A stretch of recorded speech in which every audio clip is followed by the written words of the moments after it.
नाज़िर लाड़काणी में आसफा dental college जे girls hostel 1 में final year जी शागردयाणी जो लाश मिलियो है। उन हवाले से वधिक अपडेट करे रहियो आहे मेराठी जो रिपोर्टर कादिर जागीराणी। जी कादिर, छा तफ़सील आहिनि?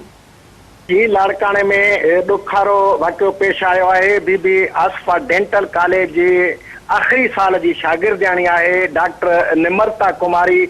उनजो पंहिंजे हॉस्टल जे कमरे में लाश हथ आयो है। लाश के चांडका अस्पताल जे हादसनि वारे शोबे ॾांहुं मुंतकिल कयो वियो आहे। DIG लाड़काणो इरफान बलोच वाक़े जो सख़्त नोटिस वरितो आहे ऐं SSP के हिदायत कई है त मामले जी पाण जेको आहे जांच कराए, सुठनि ऑफिसरनि खां जांच कराए हिन जी रिपोर्ट जेको आवाम ताईं जेको आहे ज़ाहिर कई वञे। ऐं उन खां अलावा शहीद मोहतरमा बेनज़ीर भुट्टो मेडिकल यूनिवर्सिटी जी वाइस चांसलर डॉक्टर अनीता अतार रहमान बि हादसनि वारे शोबे में पहुती, जंहिं लाश जो मुआइनो कयो आहे। उन जो चवणु आहे त जेको आहे निमरता कुमारी जे गले ते निशान आहिनि, जंहिंमां लॻे थो त उन ख़ुदकशी कई आहे।